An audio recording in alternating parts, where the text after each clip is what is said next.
അന്ന കഴിഞ്ഞ 2 ദിവസം എന്ന് പറയുന്നത് 2 പകലും 3 രാത്രിയും വനത്തിൽ കഴിഞ്ഞുകൂടിയ ലീല എന്ന 77 വയസ്സുള്ള അമ്മയെ കണ്ടെത്തിയിരിക്കുന്നു എന്നുള്ളതാണ് ഏറ്റവും സന്തോഷകരമായ കാര്യമാണ്. കഴിഞ്ഞ 2 ദിവസമായി പിലാക്കാവിലെ അല്ലെങ്കിൽ മണിയംകുന്നിലെ ആളുകളും ലീലയുടെ വീട്ടുകാരും ഒക്കെ തന്നെ നമ്മളടക്കമുള്ള ആളുകൾ വളരെയധികം സങ്കടത്തിലായിരുന്നു. കാരണം 77 വയസ്സുള്ള അമ്മ, അല്പം ഓർമ്മക്കുറവുള്ള അമ്മ, ഇഞ്ചി കൃഷി നോക്കാൻ എന്ന് പറഞ്ഞ് മുകളിലേക്ക് കയറിപ്പോയി, പിന്നീട് വഴി തെറ്റുന്നു, കാട്ടിൽ 3 ദിവസം 3 രാത്രി കഴിയേണ്ടി വരുന്ന ഒരവസ്ഥ. എന്നാൽ വനംവകുപ്പിനും അതേസമയം തന്നെ വനംവകുപ്പിന്റെ RRT സംഘത്തിനും തണ്ടർ ബോൾട്ടിനും ഒക്കെ തന്നെ ഫയർഫോഴ്സിനും ഒക്കെ തന്നെ അഭിമാനിക്കാവുന്ന, നാട്ടുകാർക്കൊക്കെ തന്നെ അഭിമാനിക്കാവുന്ന നിമിഷങ്ങളാണ് കടന്നുപോയത്. അവരെ യാതൊരു പ്രശ്നവുമില്ലാതെ, ആരോഗ്യ പ്രശ്നമില്ലാതെ ഉൾവനത്തിന് മേലെ നിന്നും, അതായത് മലമുകളിൽ നിന്നും കണ്ടെത്താൻ സാധിച്ചിരിക്കുന്നു എന്നുള്ളത് തന്നെയാണ്.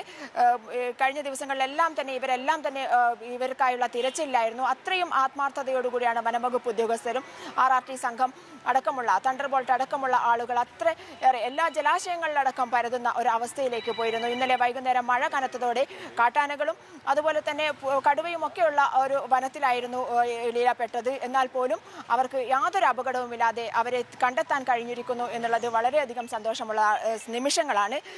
വളരെ സന്തോഷമുണ്ട്. കഴിഞ്ഞ തിങ്കളാഴ്ച വൈകുന്നേരത്തോടെയാണ് കാണാണ്ട് പോയത്. പിന്നെ ക്യാമറ ചെക്ക് ചെയ്തപ്പോൾ കാട്ടിലേക്ക് നടന്നു പോയതായിട്ട് കണ്ടു.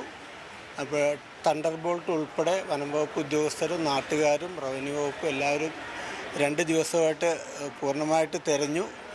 അപ്പോൾ ഇന്നലെ ഒരു വിവരം കിട്ടി.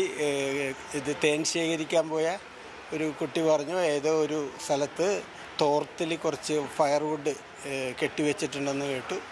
അത് ആ വിവരം ലഭിച്ചതിനെ തുടർന്ന് ഇന്ന് രാവിലെ തന്നെ ഉദ്യോഗസ്ഥരും അതുപോലെ തന്നെ നാട്ടുകാരും ഇവരെ തെരഞ്ഞു പോയി. അങ്ങനെ അവരെ കണ്ടുകിട്ടി.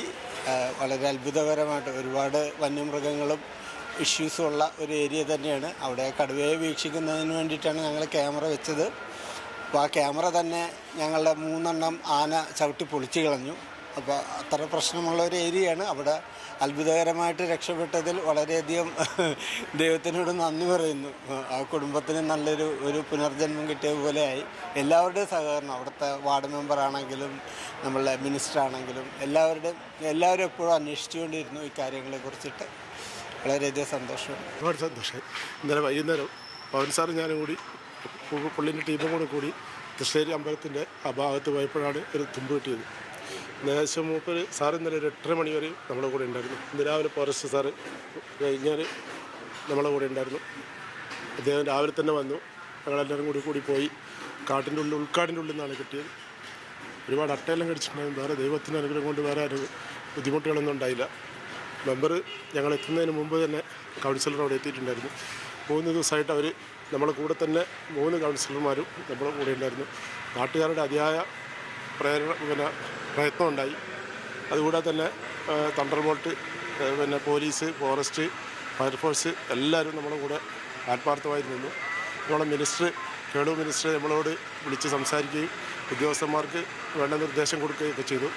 അതിൻ്റെ ഫലമായിട്ട് നല്ല സഹകരണം ഉണ്ടായതുകൊണ്ടാണ് എൻ്റെ അമ്മയെ എനിക്ക് തിരിച്ചിട്ട് ഒരുപാട് നന്ദിയുണ്ട്, സന്തോഷം. അങ്ങനെ എന്നാലും കുഴപ്പമില്ല, ആരോഗ്യവതിയാണ്. വേറെ രോഗങ്ങളും നമുക്കില്ല, ഓർമ്മക്കുറവ് മാത്രമേ ഉള്ളൂ കാര്യമായിട്ട്. അത് ഇന്നലെ നമ്മൾ കാട്ടിൽ നിന്നുള്ള ഒരു തെരച്ചിൽ എന്ന് പറയുന്നത് സന്ധ്യയോടുകൂടി നിർത്തിയായിരുന്നു. കാരണം പെരുമഴ ആയതുകൊണ്ടും പിന്നെ മുന്നോട്ട് പോകാൻ പറ്റാത്തൊരു സ്ഥിതി വന്നപ്പോൾ നിർത്തിയതിനു ശേഷം നമ്മൾ പിന്നീട് തൃശ്ശിലേരി അമ്പലം ഭാഗത്ത് പോയിട്ട് അവിടുത്തെ കടകളും പിന്നെ വീടുകളൊക്കെ ഒന്ന് പരിശോധിക്കാൻ വേണ്ടിയിട്ട് പോയിരുന്നു. അതായത് ഒഴിഞ്ഞ വീടുകളുണ്ടോ അല്ലെങ്കിൽ എവിടെയെങ്കിലും CCTV ക്യാമറകൾ പരിശോധിക്കാൻ വേണ്ടിയിട്ട് പോയിരുന്നു. അങ്ങനെ തൃശ്ശിലേരി അമ്പലത്തിൻ്റെ ഇപ്പുറത്തൊരു ജംഗ്ഷനിലെത്തിയപ്പോഴാണ് അവിടെ ഒരു കടയിൽ CCTV ദൃശ്യമുണ്ട് എന്നുള്ളത് അറിഞ്ഞത്. അപ്പം ആ ഭാഗത്ത് പോയിട്ടില്ല ചെക്ക് ചെയ്തപ്പോൾ. അപ്പോഴാണ് അവിടെയുള്ള കടക്കാരൻ പറയുന്നത് തലേദിവസം രവി എന്ന് പേരുള്ള ഒരു പയ്യൻ കാട്ടിൽ പോയിരുന്നു. അപ്പോൾ അവർ വിറക് കുടിക്കാൻ വേണ്ടി പോയ സമയത്താണ് അവിടെ ഇങ്ങനെ ഒരു തോർത്തുമുണ്ട് പിന്നെ വിറക് കെട്ടി വെച്ചു എന്ന് പറഞ്ഞത്. അപ്പോൾ നോക്കുന്ന സമയത്ത് ആ ഫോട്ടോ കാണിച്ച സമയത്ത് ഈ രവിയെ നമ്മൾ കണ്ടുകൂട്ടി. അപ്പോൾ തോർത്ത് കാണിച്ച സമയത്ത് രവി പറഞ്ഞു ഇതേ തോർത്ത് തന്നെയാണ് അവിടെ കണ്ടതെന്ന് പറഞ്ഞു. അങ്ങനെ രവിയും കൂട്ടി നല്ല രാത്രി ഞങ്ങൾ ആ ഭാഗത്ത് പോയിരുന്നു. പക്ഷെ അവിടെ നിന്ന് കാണാൻ പറ്റിയില്ല. അങ്ങനെ ഞങ്ങൾ മടങ്ങിപ്പോന്നിട്ടാണ് പിന്നെ രാവിലെ ഇപ്പം RRTക്കാരും എല്ലാം കൂടി പോയിട്ടുള്ള സമയത്ത് ഇപ്പുറത്തെ മല വഴി അമ്മ വേറെ മല ചുറ്റി വന്നിട്ടാണ് ഇറങ്ങി വരുന്നത് കണ്ടത്. അങ്ങനെയാണ് കിട്ടിയത്. എന്നാൽ ആ ഒരു രവി എന്ന് പറയുന്ന ആ ഒരു പയ്യനിലേക്ക് നമ്മൾ എത്തിപ്പെട്ടതുകൊണ്ടാണ് ശരിക്കും ഇതിലൊരു ടേണിംഗ് പോയിന്റ് ആയിട്ടുള്ളത്. കാരണം നമ്മൾ ആ കാടിൽ മാത്രം നമ്മൾ നോക്കിയിട്ടുണ്ടെങ്കിൽ നമുക്ക് ചിലപ്പം ആ ഒരു ഭാഗത്ത് എത്തിപ്പെടാൻ പറ്റില്ല. കാരണം ഈ ഒരു പയ്യൻ ആ കാട്ടിൽ നിന്ന് വെച്ച് കണ്ടിട്ടുള്ളതും അത് ഐഡൻറ്റിഫൈ ചെയ്തതുകൊണ്ട് മാത്രമാണ് ആ ഒരു ഭാഗത്തേക്ക് എത്തിപ്പെടാനും പറ്റിയത്. ജീവനോടെ തന്നെ നമുക്ക് അമ്മയെ സുരക്ഷിതമായിട്ട് എത്തിക്കാനും പറ്റിയത്. ഭാഗത്ത് ഇന്നലെ തിരച്ചിലിന് പോയപ്പോൾ ആന അങ്ങനെ ആന അപ്പുറത്തെ ഒരു ഭാഗത്ത് ആനക്കൂട്ടമായിരുന്നു. അപ്പോൾ നമ്മൾ ഡ്രോണ് പറത്തിയായിരുന്നു. ഡ്രോണ് പറത്തിയ സമയത്ത് ആനക്കൂട്ടമായതുകൊണ്ട് പിന്നെ ആ ഭാഗത്തേക്ക് അടുക്കാൻ പറ്റാതെ നമ്മൾ കുറേ സമയത്തേക്ക് വേറെ ഭാഗത്തായിരുന്നു സെർച്ച് നടത്തിയിരുന്നു. പിന്നീട് ആന മാറിയ സമയത്ത് ആ ഭാഗത്തും സെർച്ച് നടത്തിയിരുന്നു, അവിടെ എന്തെങ്കിലും ഉണ്ടോ എന്നുള്ളത് നോക്കി. പക്ഷെ അവിടെ നിന്നൊന്നും പ്രത്യേകിച്ചൊന്നും കിട്ടിയില്ല. സന്തോഷം കണ്ടു കിട്ടിയതിൽ 3 ദിവസമായി ഞങ്ങൾ ആ വനമേഖലയിൽ മണിയംകുന്ന് പ്രദേശത്ത് നല്ല തെരച്ചിലായിരുന്നു. എല്ലാ ഫോഴ്സും ഉപയോഗിച്ച് നമ്മളവിടെ നല്ല രീതിയിൽ തന്നെ ചെയ്യാൻ കഴിഞ്ഞിട്ടുണ്ട്. തണ്ടർബോൾട്ടിൻ്റെയും RRTൻ്റെയും ഫോറസ്റ്റിൻ്റെ ഒക്കെ ഈ പറയുന്ന ഇന്നലെ വൈകുന്നേരത്തോടു കൂടി ആ രവി എന്ന ആ കുട്ടിയെ കിട്ടിയതുകൊണ്ടാണ് നമുക്ക് അവരെ കണ്ടെത്താൻ കഴിഞ്ഞത്. ഒരു സൂചന കിട്ടിയതിൻ്റെ ഭാഗമായിട്ട് രാവിലെ 8 മണിക്ക് തന്നെ ഫോറസ്റ്റുകാരായിട്ട് നമ്മൾ നേരെ കാട്ടിലേക്ക് പോവുകയാണ് ചെയ്ത്. പോയി കുറച്ച് കഴിയുമ്പോഴത്തേക്ക് ആളെ കിട്ടിയിട്ടുണ്ടെന്ന് പറഞ്ഞു, ജീവനോടെ ഉണ്ടെന്ന് അറിയിച്ചു. അതിൽ വളരെ ഒരു സന്തോഷമുണ്ട്. ഇനി ഇങ്ങനെ ഒരു അവസ്ഥ ആർക്കുണ്ടാകാതിരിക്കട്ടെ എന്നാണ് എനിക്ക് പറയുന്നത്.